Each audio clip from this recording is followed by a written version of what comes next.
This show is for informational purposes only and is not to be construed as legal advice. Always consult an attorney for legal advice. Views expressed by guests of the radio show are individual opinions and not endorsed by Maitri. Maitri does not endorse any businesses, including but not limited to legal attorneys, financial advisors, and tax consultants that may be advertised before or after the show. Listeners are advised to use their own discretion. Hello everyone, welcome to the Maitri Show Between Friends. In this show, we will be talking about different issues related to intimate partner violence, family violence and abuse, gender-based violence, and power dynamics in relationships. The goal of our show is to engage our community members in addressing and challenging those harmful social and cultural conditions, norms that make intimate partner violence, family violence and abuse, and other gender-based violence acceptable. We believe our show Between Friends will mobilize our community in ending victim blaming and preventing violence and abuse in partner and familial relationships. In each episode, we will be providing insights and resources that will not only help victims and survivors, but also educate our community members about these issues. These resources and that are available in the community so that they can help someone in need. Tune in every Saturday from 3 to 4 p.m. on Radio Zindagi to listen to the Maitri Show Between Friends. You can also find all episodes of Maitri's Between Friends on our website, Maitri Bay Area Facebook page, and on SoundCloud. You can email your suggestions and feedback to us at maitri@maitri.org. MAITRI. Together, we can end domestic violence, intimate partner violence, and gender-based violence. अगर आप या कोई और जिसे आप जानते हैं जो घरेलू और डोमेस्टिक वायलेंस से गुजर रहे हैं, कृपया मैत्री से संपर्क करें। मैत्री की सेवाएं बिल्कुल मुफ्त और विश्वसनीय हैं। हमारी सेवाएं हिंदी, पंजाबी, मराठी, गुजराती और अन्य दक्षिण एशियाई भाषाओं में उपलब्ध हैं। You can call us Monday to Friday 9 to 3 p.m. on 188-862-4874 for after hours leave voicemail in your language. You can also email us at maitri, maitri@maitri.org. Hello everyone, welcome to the Maitri Show Between Friends. And at today's episode, I am your host Nandini Ray, and we will be addressing and understanding the correlations between domestic violence and mental health, especially in the South Asian diaspora. Domestic violence and mental health, both topics are rarely talked about in South Asian communities. But it is high time that we should acknowledge the partner violence and familial violence are happening in our community. And this kind of abuse and violence can have serious and long-lasting impacts on the survivors, their children, and other family members. It is a preventable public health problem that deserves our immediate attention, so we are discussing this topic at our show. And to discuss this very important community issue, we have Meghna Hindia, a mental health professional and a domestic violence advocate, as our guest. Meghna is a marriage and family therapist with a private practice here in Mountain View, California.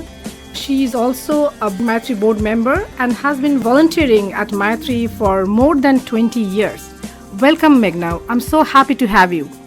Thank you, Nandini. I'm really happy to be here. Like you said, this is not a very often discussed topic, and I think it's really important. Nearly 20 people per minute are abused by their intimate partner in the US, which is nearly 20 million men and women each year. Yet, DV and mental health are both topics that are often difficult for our community to talk about.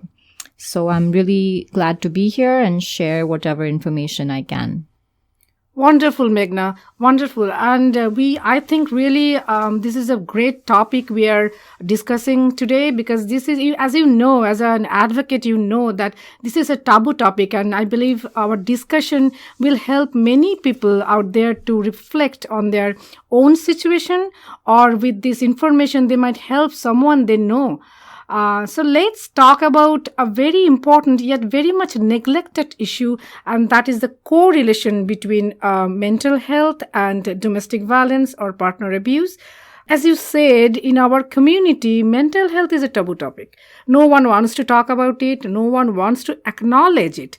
But in our work at Maitri, we have seen that a huge negative impact on mental health well-being due to domestic violence, partner violence, and abuse that survivors they go through. So let's start our discussion by defining mental health. Mental health refers to our emotional, psychological, and social well-being. Our mental health affects how we think, how we feel, and how we act. It also helps determine how we handle stress in our lives, everyday stresses or the big stresses that come by every once in a while. So it determines how we relate to others and all the choices we make, whether big or small. As you can imagine, mental health is important at every stage of our life, from childhood and all the way to adulthood. Since we are discussing the correlation between mental health and domestic violence or intimate partner violence, first let's give our audience some information on what is domestic violence and how people can identify abuse in their relationships. Because it's easier to understand when domestic violence involves physical violence. You just point to your bruises and people can see that. But there are other kinds of violence and abuse too. And many people, many times, they don't understand that. They feel like only physical violence, physical abuse is domestic violence. And but other kinds of abuse or violence that can be subtle but as damaging as physical violence. So, domestic violence is a pattern of behaviors that one partner uses to maintain power and control over the other partner in an intimate relationship. This can include physical violence, like you said, but not every abusive relationship has physical violence. This abuse can include intimidation and threats. So, like when an abuser gets angry and punches a hole in the wall or throws something against the wall, you have not directly been hurt, but the message is clear. If you make me angry, I can do this to you. Or it can be like direct threats, like threatening to hurt your family back home or hurt the children. Oh my God. Yeah. So abuse can entail emotional put downs as well. Like you're not good enough. You're useless. No one would want you. I'm the one that got stuck with you. This could be in private or even in public, in front of friends or family. Putting you down in front of others, in front of your kids, and generally damaging your self-esteem can be all part of emotional abuse. I remember a DV survivor once told me that no matter what I do is never enough. No matter what I do is not good. For last 10 years, I have been listening that I'm good for nothing. I'm ugly. I cannot do anything right. And my partner is ashamed of me. And now I'm seeing that my children are saying the same thing as they have heard and internalized the abusive words over and over for a long time. It's really heart-wrenching. People sometimes may not understand that their children are observing and they are learning how to abuse. There's also like economic abuse, like not letting your partner work or making sure that they're late to work every day so that they lose their job, making them ask for money for their most simple needs, or not letting them know about or have access to financial resources in the family, basically keeping them financially insecure and dependent. It could also mean not thinking about a partner's future financially. So abuse usually involves isolating a partner from family and friends so that he or she stays dependent on the abuser. Like a new husband saying, "Why do you want to call your family now? I'm your family. You can tell me whatever you want." Sometimes it's not so quick, but happens so slowly over time, it's hard to catch in the moment. So clients will often tell me, in the past, I wasn't like this. I had friends. I loved to go out and do things. But now I don't have any friends. I feel so alone. We often look back at how that changed slowly but steadily over the course of the abusive relationship. And if there are children involved, they can be used to manipulate their partner as well. And when confronted, the abuser might make light of the abuse, saying, "Oh, come on, it wasn't so bad. You just can't take a joke." In some cases, initially in a relationship, there is what we call a honeymoon phase, like when the abuser has an outburst and then apologizes profusely and promises to never do that again. But then inevitably the tension builds and there is yet another outburst. And that cycle usually just gets worse with time. Ultimately, they stop apologizing and start blaming. The abuser might say, "You made me do it. If you didn't make me so angry, I would never do something like this." So they'll take no responsibility for their abusive behavior. And if they don't take responsibility for it, they will never try to change it. So the important thing to remember here is that nothing you can do in a relationship that justifies abusive behavior towards you. Yes, absolutely. Abuse is never victim's fault. Abusers should be accountable for their crimes. And I also remember that, cultural abuse, someone told me that that person believed in some faith and that abuser was not, from that faith community. And so the victim was not allowed to follow religion, beliefs and faith. And that was actually abuse, right? Absolutely. And if someone is like one of our clients, I remember I was doing some help. I was doing some work with that person, and I came to know that she's a fantastic dancer, but she stopped dancing because her husband doesn't want her to dance on the stage. She's so sad, and she said, I did everything in my power to make that person happy, but I was always told that I cannot do something, I cannot do anything right. So that kind of emotional abuse, it takes toll on someone's life, and sometimes people, outsiders, they don't see that much. They can see the physical abuse. So yes, you are absolutely right that abuse is never victim's fault, and abusers should be accountable for their crimes. So listeners who have just tuned in, we are discussing the correlation between mental health and partner violence or domestic violence. And today as our guest, we have Meghna Hindia, a mental health professional and a domestic violence advocate with us. Meghna, last week I was reading an article about gaslighting, a tactic abusers sometimes use to make victims question their own sanity or perception. And many people may not be familiar with this term or tactic of manipulation. Can you please tell us about gaslighting and how, how can an abuser use this tactic to abuse? Sure. So gaslighting is a form of emotional abuse. It usually happens gradually over a long time, and it can happen to anyone. In the beginning of a relationship, it might start with something small, like maybe your partner mentioned that he or she would come home late on Thursday since they had a meeting that would run late. But on Monday, when they don't come back from work at their usual time, you call them to ask them what happened, and they might say, "I told you I'd be working late. I have a meeting." And when you mentioned that they had said the meeting was Thursday, they might say, No, I said Monday. Why would I say Thursday? It was always Monday. Your memory is so bad.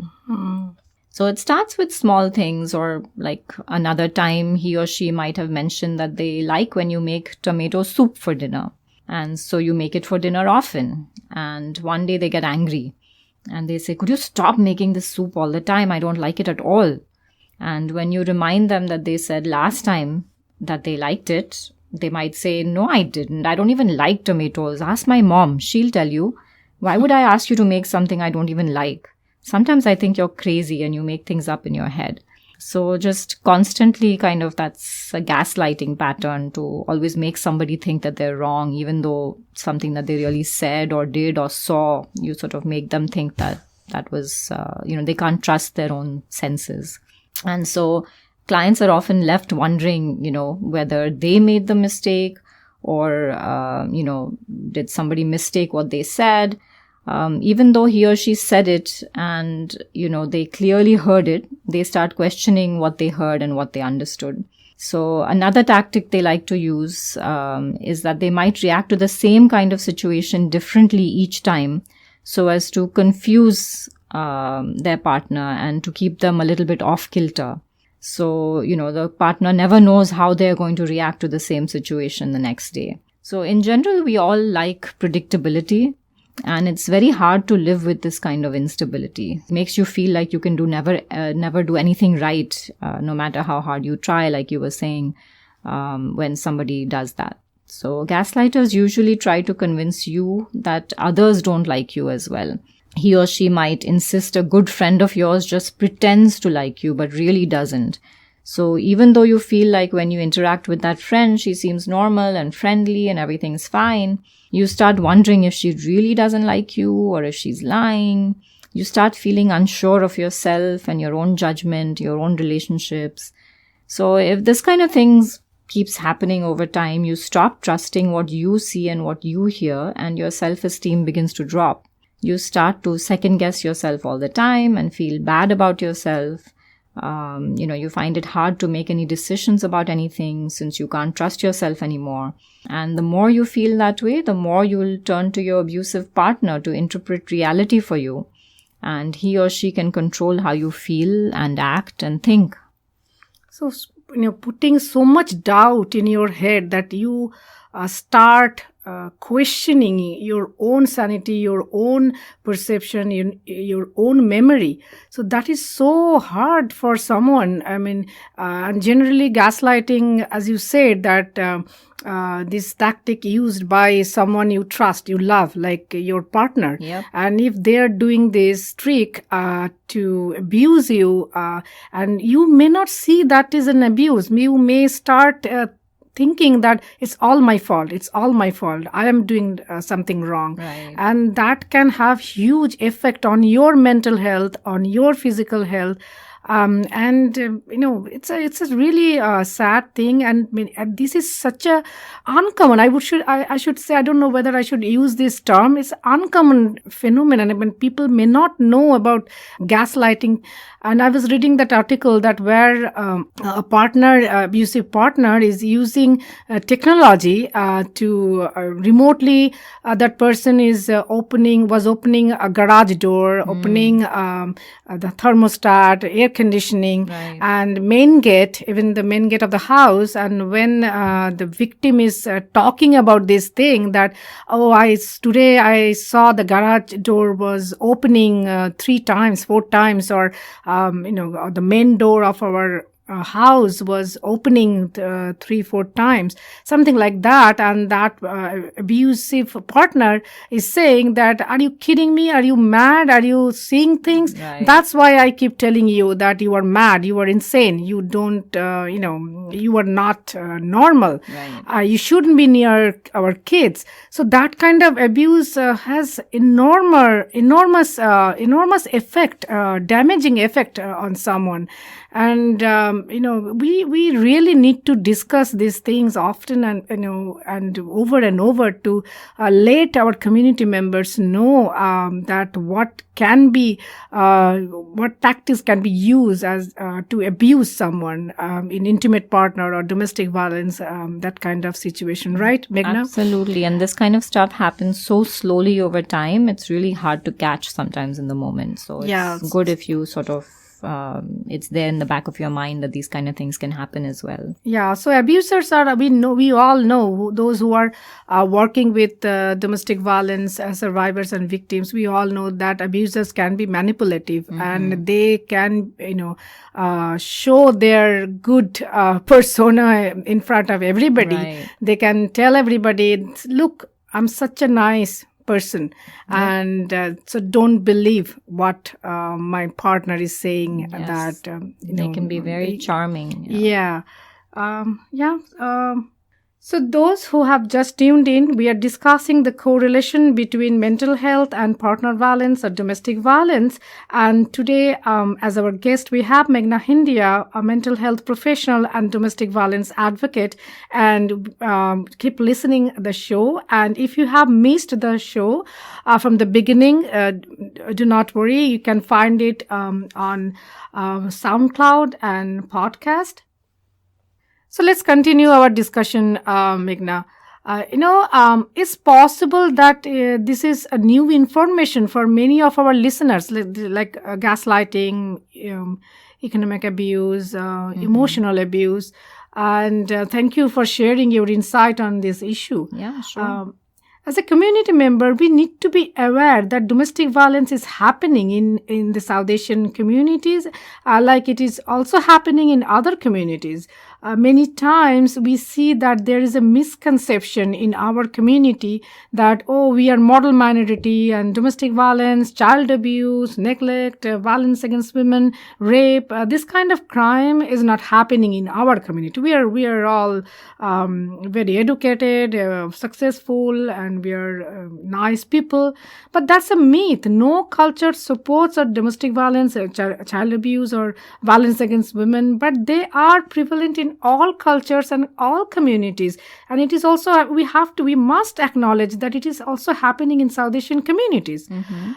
It is possible that culture shapes victims' understanding of domestic violence and response to it. Meghna, do you think our culture can impact in understanding and in responding when we face domestic violence? Yes, absolutely. Domestic violence affects all ethnicities, but cultural differences impact a South Asian survivor's experience. How she accesses resources and what sort of support she might need and get are all dependent on culture. So as a minority in the United States, the highly networked South Asian community in the Bay Area can be a great source of support, and security and pride for all us immigrants. I'm always thrilled to share with my children the Diwali Mela, or watch them enjoy desi sweets, or go to the local dosa place, and share with them all our shared customs, values, attitudes, all our friendships. And all these things give them a shared of common identity. But these very same things can also be a force that can make it harder for a victim of abuse to break her situation. In our culture, families are considered paramount, right? Intergenerational large families can be sources of support, can be sources of emotional and financial security, and they are helpful in raising children. But that also means privacy and independence are considered less desirable. So then there is a great emphasis on upholding the family name and in maintaining the family's izzat and not bringing shame on the family in the eyes of our community. Women are asked to be the keepers of this izzat. We assign these narrow roles to women of how they are to be the nurturing, self-sacrificing mothers, supportive wives, and respectful and compliant daughters and daughter-in-laws. And if a marriage is not working out, we don't leave any room for women to do something different. Young girls who grow up here are asked to adopt all these traits as well as compete and excel in mainstream society, forcing them to navigate two separate identities. So when you take this cultural context and then look at domestic violence and gender-based violence, you start to see how the experience of South Asian survivors of violence starts to look more complex. How so? So like in the South Asian culture, the abuse might be perpetrated not only by an intimate partner, but also by parents-in-law and the extended family. Sometimes the abuse can be perpetrated by in-laws on the phone from thousands of miles away, like when mothers-in-law call to complain about their daughter-in-law, and that leads to an abusive confrontation here in the US. When this happens, when multiple abusers are ganging up on one victim, the trauma is increased manyfold. And because of how immigration is so important to us, it can be used to threaten victims, like threatening to send the victim back to the home country, possibly separating her from her children, especially if the children were born here and are citizens, threatening to harm her family back home or messing with her immigration paperwork to have her deported or in trouble with the immigration laws. These are all things that, can be done to immigrants. They're particularly vulnerable. So abuse in the South Asian context can also include abandonment. Maitri helps clients each year that are never picked up at San Francisco airport by their new families. They come hoping to live with their husbands after their recent marriages back home, and no one is at the airport to take them home. Maitri helps women that are left in the home country when the abuser leaves them there and comes back to the US, stealing her passport and leaving her unable to come back without going through a lengthy process to have her passport and visas renewed. or when a woman gets married in the home country and then moves here, she is already isolated from her family and friends and her support system.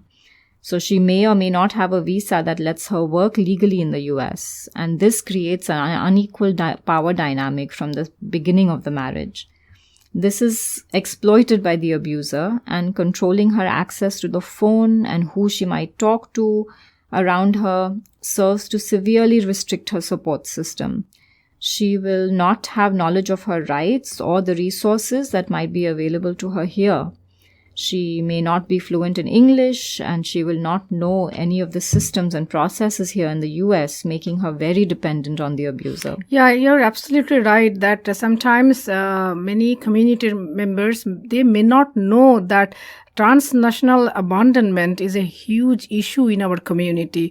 People are not only abandoned in the, as you said, the San Francisco airport or San Jose airport or whatever the other international airports, but they can also be abandoned in their home countries. People are going there, the wedding is done, and after that they are staying with that bride maybe 1 month or 2 months and then coming back, and every time, a year maybe they are going there, but not bringing the bride in here with them, and the bride is virtually stuck with parents-in-law, and they are doing whatever they are asking that bride to do. Right. And so this is such a damaging situation for that person.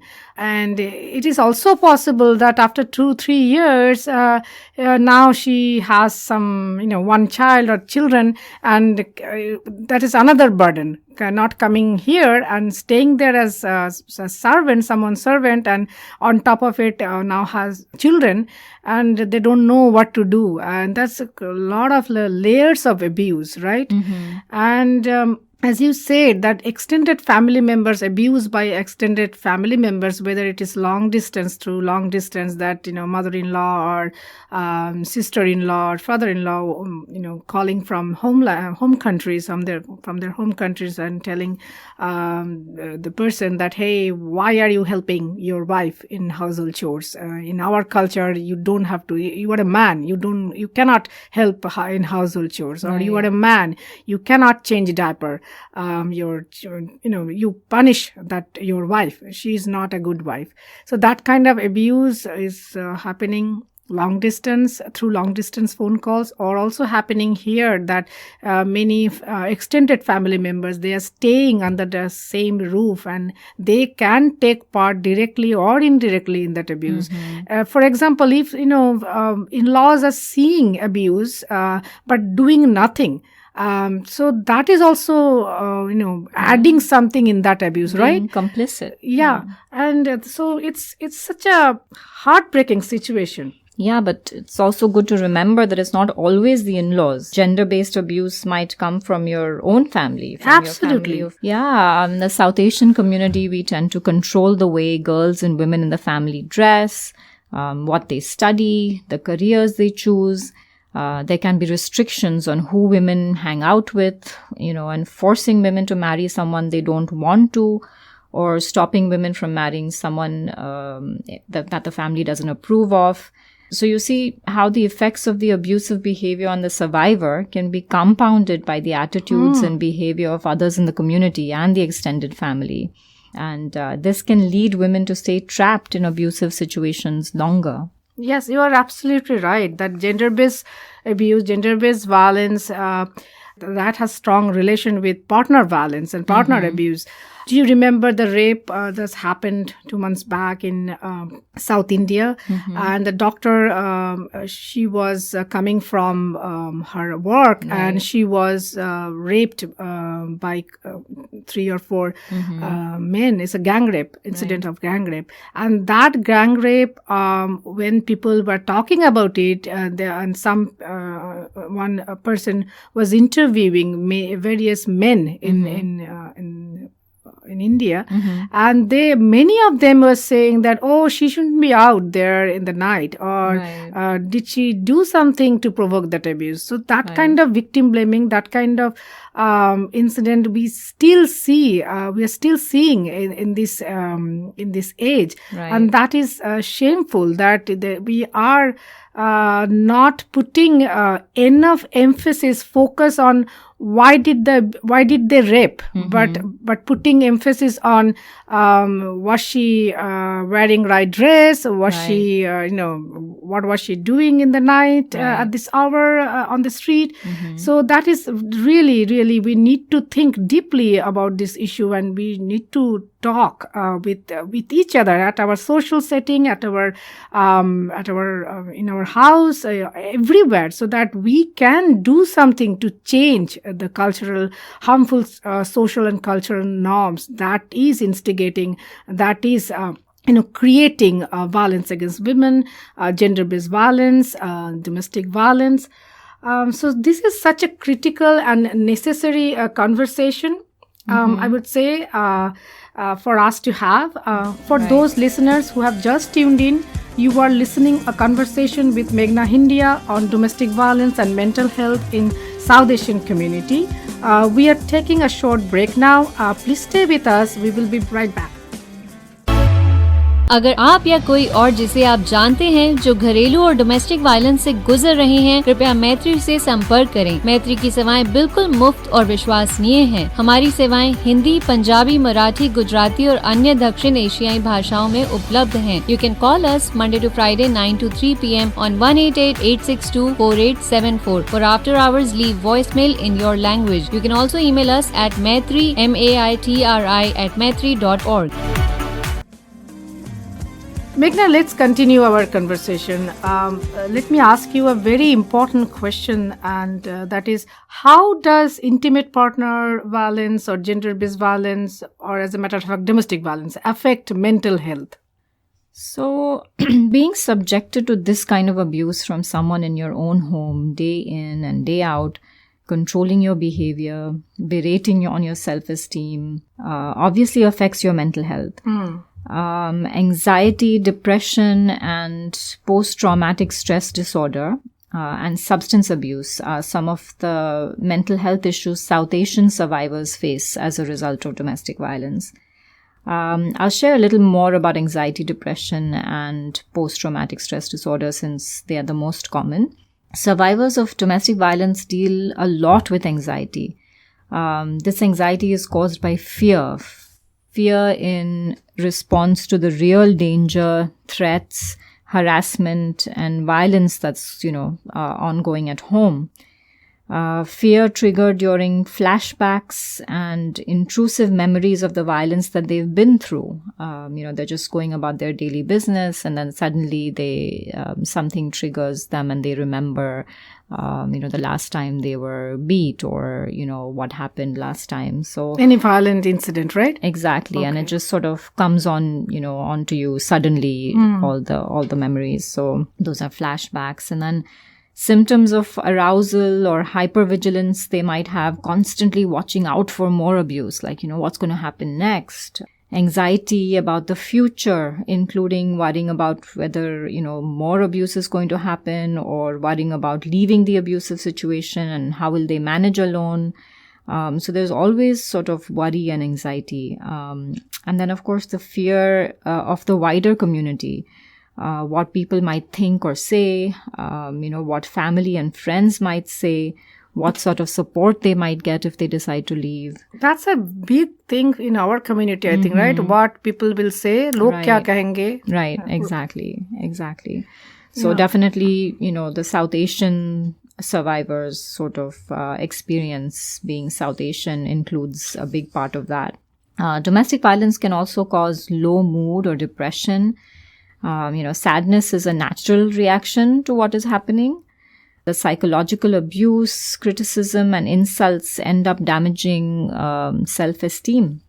When someone tells you again and again and again that you're no good, sometimes at some point you're going to start believing it. Being prevented from activity like going to work or college, or even meeting the neighbors or calling friends over. you begin to feel pretty isolated. There are feelings of guilt. Am I breaking up the family if I leave this abusive situation?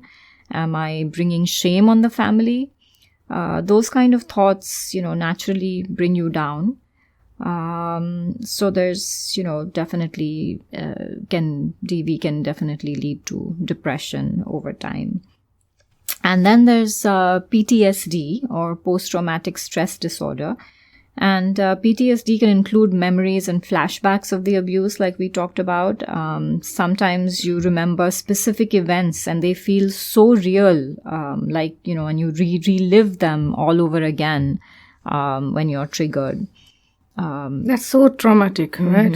Like, clients tend to avoid the places that bring them memories of the abuse. You start to avoid your neighborhood target where, he'd abused you the first time, or start to avoid the street that she used to work on, even if it means that you have to take a longer route to work every day. Another typical feature of PTSD is arousal, always being on edge, getting easily startled if you hear loud noise, or getting very anxious when you see a green Honda on your street, wondering if it's your abuser. This kind of arousal leads to difficulty sleeping at night and concentrating during the day.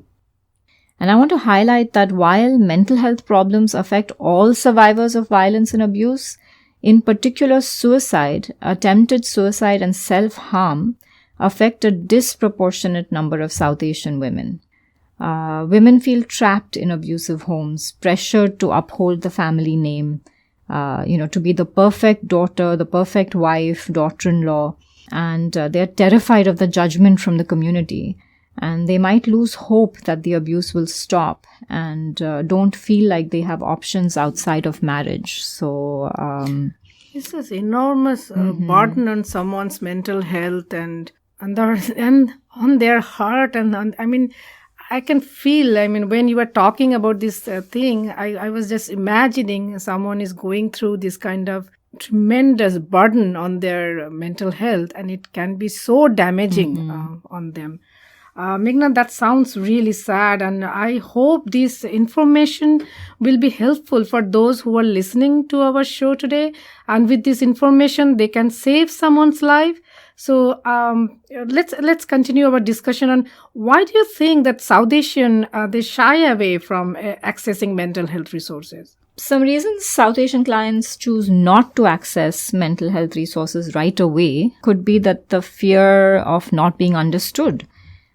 This could either be because of language difficulties or cultural nuances that mainstream mental health providers might have trouble understanding. There's lack of information of services available and what they might entail. Formal counseling is not widely known or used in South Asia. So South Asians are a minority here, and survivors may not be confident that services are indeed confidential. They may be afraid their partner or the extended family will find out that they're reaching out for help. Yeah, that could be the reason that many people are not comfortable, seeking out for help. Absolutely. They might be afraid that if they go to counseling and word got out, that they would be labeled crazy and that their children might be taken away from them. In our culture, it's acceptable to have physical symptoms but not mental health symptoms. So survivors may first go to their physician with concerns such as stress, headaches, weight loss, and they might get some symptom relief for those overt symptoms. But so long as the abuse continues, of course, there is no lasting relief. And many women believe that breaking the silence and talking about domestic violence will be seen as bringing shame to the family name. So they are reluctant to reach out. Here, I would like to add that there are 5 agencies in Santa Clara County. They provide confidential and free help to survivors of domestic violence. For example, you can call Maitri, Next Door Solution, Community Solution, YWCA, Silicon Valley, and AKI, Asian American Community Involvement. And Maitri Maitri Helpline is open from 9 to 3 p.m. on all weekdays, and other time and weekends you can leave voice messages.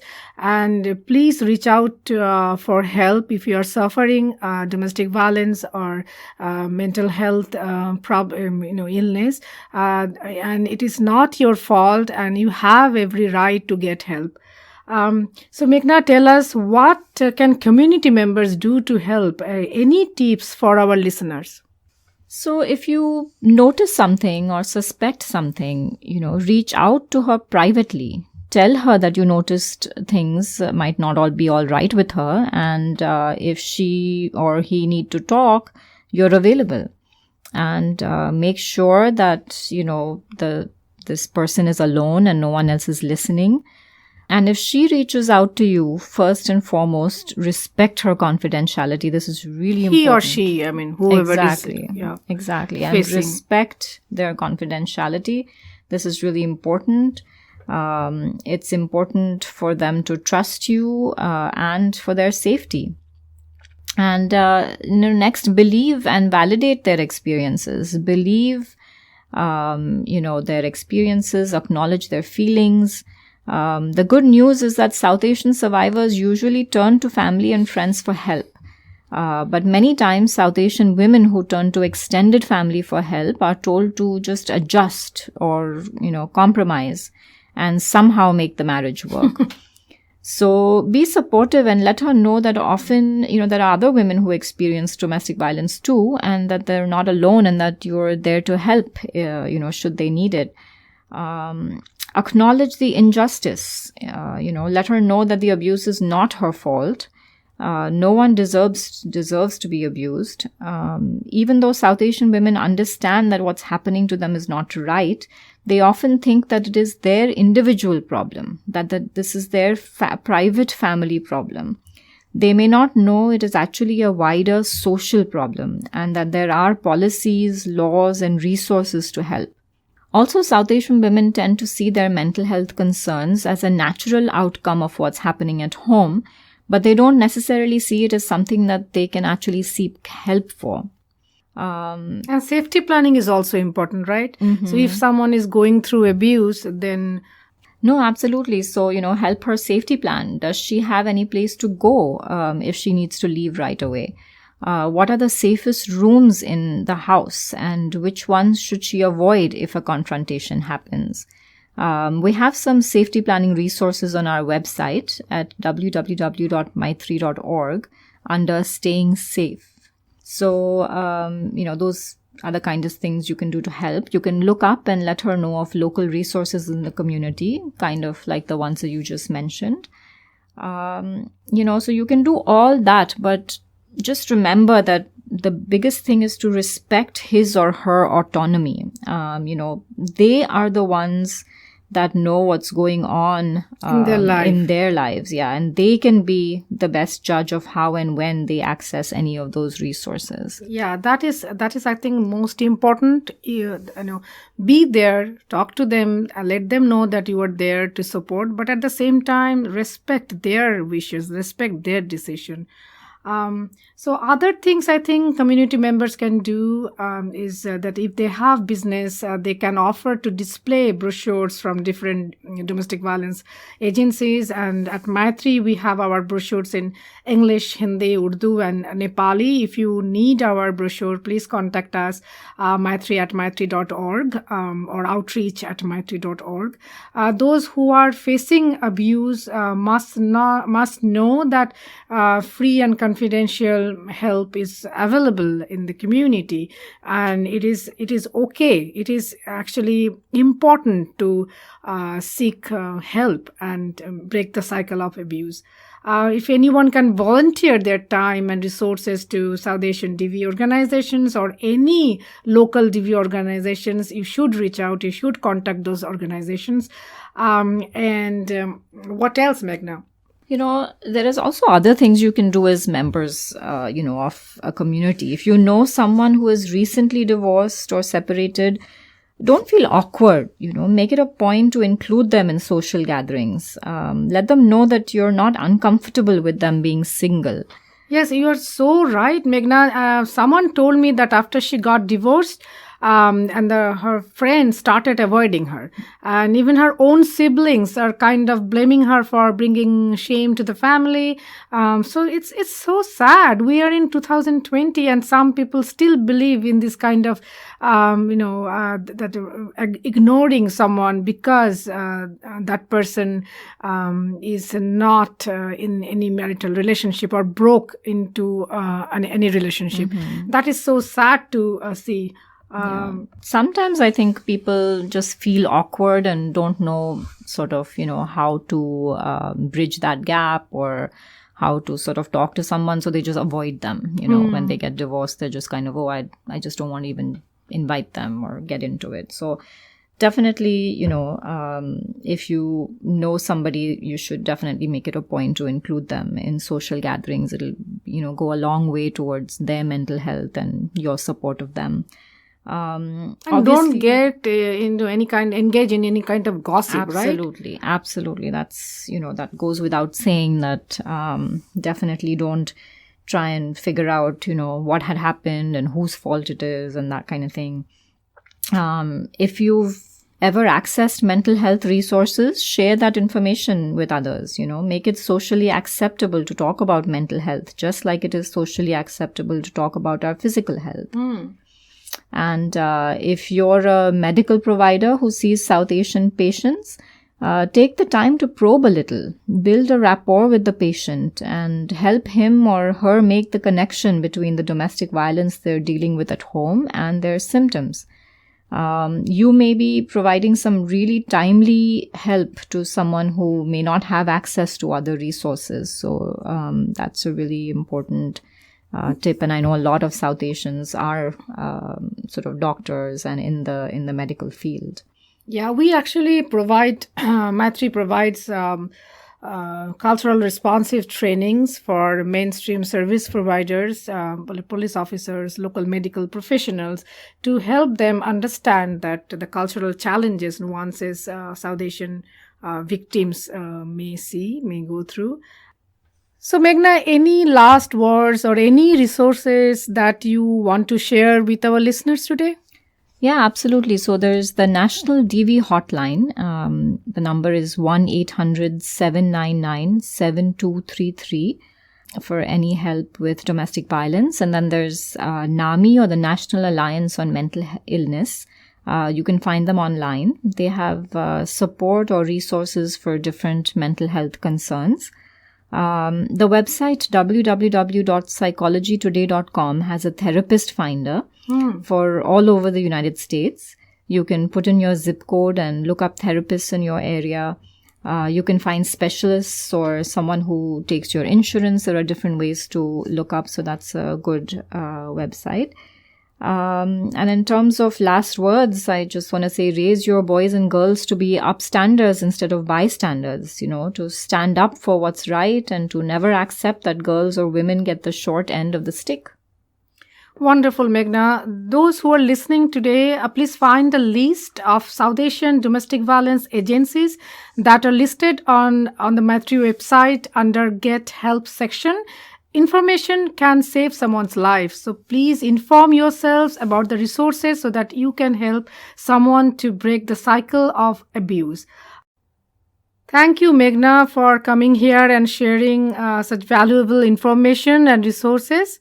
Thank you. Thank you, Nandini, for having me. I'm glad to be here. So listeners, we are hopeful that with our show Between Friends, we will engage our community towards prevention and culture change to make safer, more respectful, and more equitable environments in which all community members can thrive. Thank you all for listening our show today. Keep listening our show on Radio Zindagi every Saturday from 3 to 4 p.m. and find us on SoundCloud and on Apple Podcasts, Spotify, Google Podcast, and other channels. Search for Between Friends Conversation with Maitri. Please subscribe, share, and comment. Bye for now. Maitri does not endorse any businesses, including but not limited to legal attorneys, financial advisors, and tax consultants that may be advertised before or after the show. Listeners are advised to use their own discretion. Visit the Maitri website at www.maitri.org. Follow Maitri Bay Area on Facebook and Instagram. Email us